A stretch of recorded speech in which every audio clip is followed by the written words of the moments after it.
പാകിസ്ഥാനിലെ ആഭ്യന്തര യുദ്ധം രൂക്ഷമായ ഒരു സാഹചര്യം. ഈ സാഹചര്യത്തിൽ ഇപ്പോൾ സിന്ധ് പഞ്ചാബ് പ്രവിശ്യകളിൽ നിന്നുള്ള സായുധ പോരാളികൾ കൂടി ഈ പോരാട്ടത്തെ ബലൂചിസ്ഥാൻ ലിബറേഷൻ ആർമിയോടൊപ്പം ചേരുന്നു. സിന്ധ് റവല്യൂഷൻ ആർമി കൂടി ചേർന്ന ഒരു സാഹചര്യം. ഇപ്പോൾ പാകിസ്ഥാനിൽ നടക്കുന്ന ഈ ആഭ്യന്തര കലാപത്തിൽ സ്വാതന്ത്ര്യ പോരാളികൾ ഉയർത്തുന്ന ആവശ്യങ്ങളിൽ ഒന്ന് സ്വാതന്ത്ര്യമാണ്. ഒപ്പം തന്നെ അവിടെ നിന്ന് ചൈനയെ കെട്ടുകെട്ടിക്കണം, ചൈന പിന്മാറണമെന്നൊരു ആവശ്യം കൂടി അവർ മുൻപോട്ട് വെക്കുന്നു. കാരണം ചൈനയാണ് അവിടെ ഗദ്ദാർ തുറമുഖം, അതിനടുത്തുള്ള ഇന്റർനാഷണൽ എയർപോർട്ട്.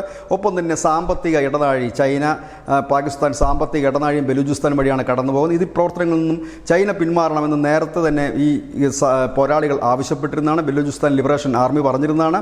പിന്നീട് അനവധി ചൈനീസ് എഞ്ചിനീയർമാരടക്കം ഈ ബലൂചിസ്ഥാൻ ലിബറേഷൻ ആർമിയുടെ പ്രതികാരാഗ്നിയിൽ വെന്തുരുകുന്ന കാഴ്ചയും നമ്മൾ കണ്ടതാണ്. ഇപ്പോഴേതായാലും ചൈന ഒരു കടുത്ത തീരുമാനത്തിലേക്ക് എത്തിയിരിക്കുന്നു. കാരണം സംഘർഷഭരിതമായ പാകിസ്ഥാനിൽ ഇനി മുതൽ മുടക്കുക അത്ര നല്ലതല്ല എന്ന് ചൈന തിരിച്ചറിയുകയും അവിടെയുള്ള മുതൽ മുടക്ക് നിക്ഷേപങ്ങൾ നിർത്തിവെക്കാനുള്ള ഉത്തരവ് ഇടുകയും ചെയ്തിരിക്കുന്നു. ഏതായാലും പാകിസ്ഥാൻ ആഭ്യന്തര കലാപത്തിലേക്ക് പോകുമ്പോൾ അവിടെ സാമ്പത്തികമായി കൂടുതൽ നിക്ഷേപം ഇറക്കുന്നതിനോട് ചൈന താല്പര്യപ്പെടുന്നില്ല. ചൈന തന്നെ പറയുന്നത് അവിടുത്തെ ജനങ്ങൾക്ക് സുരക്ഷ നൽകാനോ സൈനികർക്ക് സുരക്ഷ നൽകാനോ അവിടുത്തെ ഭരണകൂടത്തിന് കഴിയാത്തൊരു സാഹചര്യം. ഈ സാഹചര്യത്തിൽ കൂടുതൽ മുതൽ മുടക്കുന്നതിനോട് ചൈനയ്ക്ക് യോജിപ്പില്ലാത്തതിനാൽ അവിടെ നിന്ന് ഇനി നിക്ഷേപങ്ങളൊന്നും തന്നെ ഇറക്കുവാൻ ആഗ്രഹിക്കുന്നില്ല, പിന്മാറുന്നു എന്ന് തന്നെയാണ് ചൈന പറയാതെ പറഞ്ഞു വിൽക്കുന്നത്.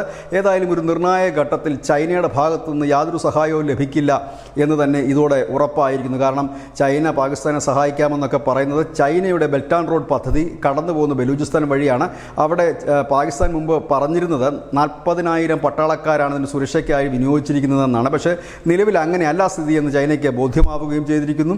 അങ്ങനെ ചൈനയ്ക്ക് ലാഭമില്ലാത്തൊരിടത്ത് ചൈന കൂടുതൽ നിക്ഷേപം നടത്തുവാനോ ഇല്ലെങ്കിൽ അവരെ സഹായിക്കുവാനോ ഇറങ്ങില്ല എന്ന് വ്യക്തമായിരിക്കുന്നു. ഏതായാലും നിർണായക ഘട്ടത്തിൽ ചൈനയുടെ യഥാർത്ഥ സ്വഭാവം കാട്ടിയിരിക്കുന്നു. News desk news India Malayalam.